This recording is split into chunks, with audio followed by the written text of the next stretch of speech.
Dear students, इस video में मैं आपके साथ डिस्कस करूंगा what is a position vector and a displacement vector. और हम ये भी देखेंगे कि इसको रिप्रेजेंट कैसे किया जाता है ग्राफ पे। तो उसके लिए मुझे क्या करना है, एक प्लेन बनाना है। आप अगर थ्री कोऑर्डिनेट्स में डील कर रहे हैं तो हमें थ्री डायमेंशन में बनाना पड़ेगा। अगर मैं टू कोऑर्डिनेट्स में डील कर रहा हूँ तो मुझे एक प्लेन बनाना पड़ेगा। तो हम सारा जो है एक प्लेन की हेल्प से ही समझेंगे, और उसको अगर हमसे पूछा जाता है थ्री डायमेंशन में तो हम उसको एक्सटेंड कर सकते हैं। हमने एक प्लेन लिया जिसमें कोऑर्डिनेट्स बनाए X axis, Y axis, negative X axis, negative Y axis. O is the origin here. अब यहाँ पे क्या देखना है, मैंने अज्यूम किया कि initially we have a point having coordinates 1,4, 1,4। So 1 this one और 4 ये रहा, दोनों को आगे बढ़ाएं तो ये पॉइंट आ गया बेटा। इसको नाम दे दिया मैंने ए 1,4। अब हमें ये देखना है कि पोजीशन वेक्टर होता क्या है बेसिकली। मैं वेक्टर ए तो लिख देता हूं, vector A is equal to 1 cap plus 4 j cap. But position vector है क्या? कुछ नहीं है। मैंने जैसा कि लास्ट वीडियो में बनाया था, आपको वेक्टर लिखना सिखाया था, तो ये वही है। अगर मैं ओरिजिन को इस पॉइंट से ज्वाइन कर दूं तो जो मुझे मिलता है ओ ए, ओ से स्टार्ट किया, ए पे जाके एंड किया, तो इसलिए मैं इसको क्या लिखता हूं, ओ ए। इस तरह से भी रिप्रेजेंट किया जा सकता है। O is the initial point और A is the final point, जो बता रहा है कि आपका वेक्टर ओ से स्टार्ट हुआ और ए पे जाके एंड हो गया। तो ओ ए, और सिंपली अगर मैं इसको वेक्टर ए बोलना चाहूँ, क्योंकि जब तक मेरे को नहीं बोला जाएगा कि पोजीशन वेक्टर है तब तक I can write it vector A. But अगर मेरे को स्पेसिफाई कर दिया जाए कि it is a position vector, क्योंकि मेरे को उसका इनिशियल पॉइंट पता लग गया है फिर कि दैट इज़ ओ ओरिजिन, तो फिर मैं इसको ऐसे नहीं लिख दूंगा। फिर मैं इसको सिंपली ओ ए की फॉर्म में ही रिप्रेजेंट करूंगा। So O A vector is equal to 1 i cap plus 4 j cap. तो यहाँ पे जो ओ ए है वो क्या है, हमारा पोजीशन वेक्टर है, और याद क्या रखना है आपने, उसको ओरिजिन से ज्वाइन कर देना है। अब इसको मैं दूसरे तरीके से भी समझा सकता हूँ। आपने कैसे निकालना है, देखो ए के कोऑर्डिनेट्स पता है आपको और ओ के कोऑर्डिनेट्स पता है 0,0। तो आप क्या करें, अगर आपको पोजीशन वेक्टर ओ ए निकालना है तो दूसरा आपके पास तरीका क्या है, O A is equal to R cap, R vector, R1 vector बोल सकता हूँ मैं यहाँ पे इसको। पोजीशन वेक्टर को आप नोटेशन दे सकते हैं R1, R2, R3, R4, what ever it is. तो उसके ऊपर आपने वेक्टर लगाया, तो मैंने इसको लिख दिया R1 वेक्टर। तो ये एक स्टैंडर्ड नोटेशन है पोजीशन वेक्टर के लिए कि आप पोजीशन वेक्टर को R1, R2 से भी इंडिकेट कर सकते हो, और उसके ऊपर वेक्टर जरूर लगाना पड़ेगा आपको। अब इसको निकालते कैसे हैं, एक तरीका तो क्या है, आपको सीधा सीधा जो पॉइंट दिया जाए उसके कोऑर्डिनेट्स हैं उनके साथ i कैप, j कैप लगा दें। दूसरा तरीका क्या है, अगर हम बेसिक बात करें तो वो क्या है, हम ये मान लेते हैं कि O is the initial point और A is the final point. Assume कर लेते हैं मन में। तो A के कोऑर्डिनेट्स में से, मतलब position vector of A minus position vector of O, इस तरह से हम करते हैं इसको सोल्व। तो हम क्या करेंगे, अगर देखें इसको, तो 1 i cap plus 4 j cap minus 0 i cap plus 0 j cap. तो सिंपली क्या आता है, वो वही आता है जो मैंने आपको डायरेक्ट लिखना सिखाया। तो इसलिए आपको अगर ये मेथड क्लियर नहीं भी होता तो नो इश्यू, ज़रूरत नहीं है। अगर आपको सिर्फ पोजीशन वेक्टर लिखना है तो you just go to the point and write O A is equal to 1 i cap plus 4 j cap. So this is the position vector, और आप उसको अगर स्टैंडर्ड फॉर्म में लिखना चाहें तो दैट इज लाइक दिस। उसके साथ R1 R2 या R3 वट एवर, जितने भी आपको पोजीशन वेक्टर दिए जाएंगे आप उसके साथ लिख सकते हैं। अब मैं ये बोलता हूं कि we have an another point B having coordinates 4,2, 4,2। तो 4 को आगे बढ़ाया, इधर से 2 को आगे बढ़ाया, इसको बोल दिया B 4,2। अब हुआ क्या बेसिकली, अगर मैं इसको समझूं, अगर मैं इसको पहले ग्राफ की हेल्प से रिप्रेजेंट कर देता हूं, ये हुआ और इसको मैंने बोल दिया R2। क्लियर?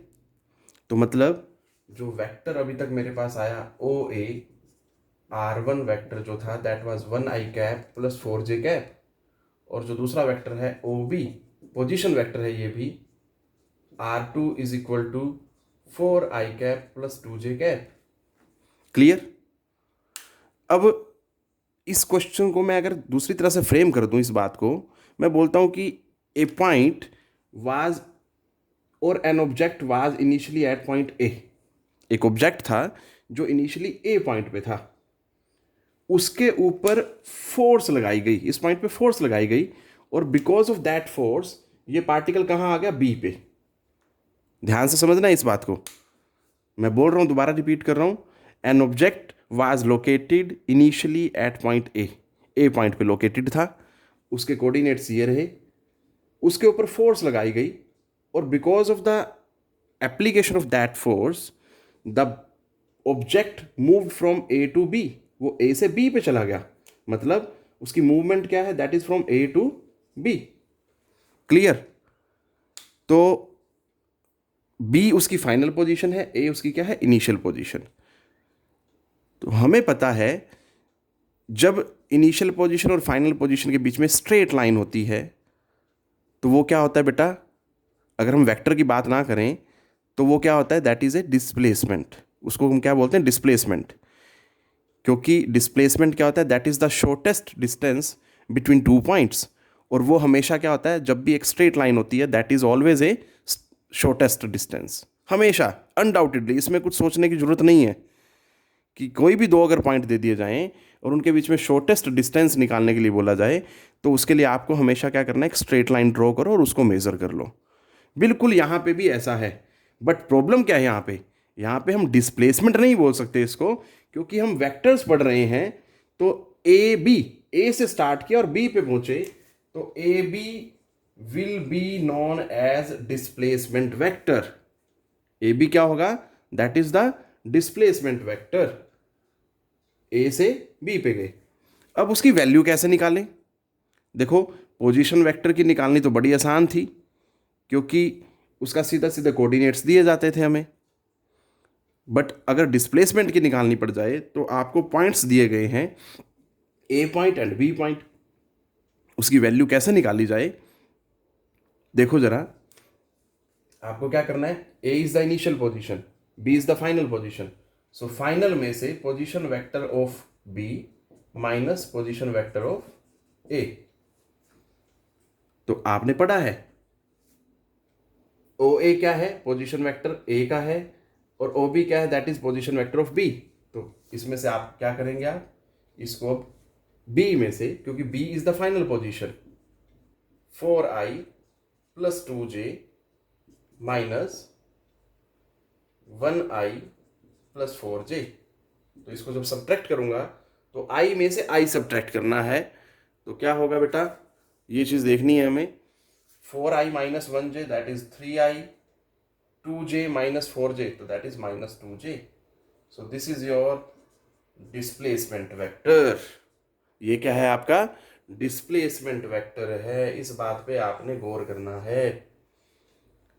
तो कंक्लूजन क्या है इस वीडियो का, मैं वो यहां समअप कर रहा हूं कि मैंने यहां पे दो पोजीशन वेक्टर निकाले और एक डिस्प्लेसमेंट वेक्टर निकाला। तो पोजीशन वेक्टर क्या क्या है, पोजीशन वेक्टर्स की अगर मैं यहां लिखता हूं, पोजीशन वेक्टर्स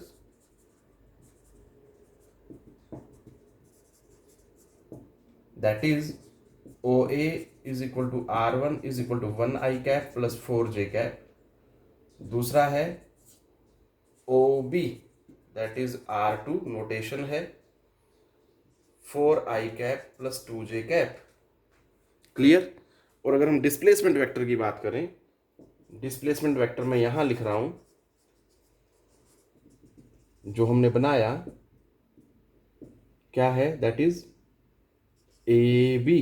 अब थोड़ा सा मैं यहां पे और बताना चाहूंगा आपको, ए बी को आप और क्या लिख सकते हो, क्योंकि B is the final position and A is the initial position, और आपने इसकी वैल्यू कैसे निकाली है, बी के पोजीशन वेक्टर में से ए के पोजीशन वेक्टर को घटाया है। मतलब हम ऐसे भी लिख सकते हैं, R2 क्या है, that is the position vector of B, and R1 क्या है, पोजीशन वेक्टर ऑफ ए। तो बी में से ए को घटाया, बट असली में मूवमेंट कहां से हुई, दिस टू दिस, तो इसलिए मैं इसको ऐसे भी लिखता हूं। ये बात आपने याद रखनी है। अगर ये नहीं याद रही आपको तो +2 क्लास में बड़ी प्रॉब्लम होगी। मैं दोबारा रिपीट कर देता हूं, डिस्प्लेसमेंट वेक्टर सीधा सीधा एक तरीका है, आप ए से बी पे गए, क्योंकि ए इनिशियल पोजीशन है, बी फाइनल पोजीशन है। बट अगर आप उसको पोजीशन वेक्टर की फॉर्म में लिखना चाहें, क्योंकि कैसे निकाला हमने displacement vector, position vector of final vector B vector, and उसमें से माइनस किया हमने पोजीशन वेक्टर ऑफ ए। तो बी की पोजीशन वेक्टर क्या है, R2, और ए का पोजीशन वेक्टर क्या है, R1। तो R2 माइनस R1, ये दूसरा तरीका है लिखने का। But because of this actually में मूवमेंट कहाँ से हुई, ए से बी पे, मतलब ए क्या है, R1, और बी क्या है, R2। तो 1 से 2 पे आ रहे हो आप, इसलिए हमने इसको क्या लिखा, R12। और इसकी वैल्यू क्या है बेटा जी, वो हमारे पास आई है, that is 3 i cap minus 2 j cap. So this is all about position vector and displacement vector. I hope you all got this point, and this video will be helpful in clearing your doubt regarding position vector and displacement vector. एक चीज़ और आप यहाँ पे जाते जाते मैं बताना चाहूँगा, ध्यान दें अगर, कि ये दोनों वेक्टर जो हैं O A and O B and we can say A B, ये तीनों जो वेक्टर हैं यहाँ पे, ये इसी एक ही प्लेन में चल रहे हैं, एक्स वाई प्लेन में।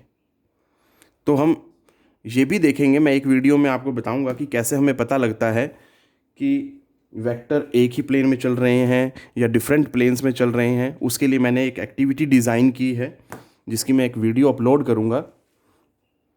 दैट्स इट बेटा फॉर टुडेज़ लेक्चर।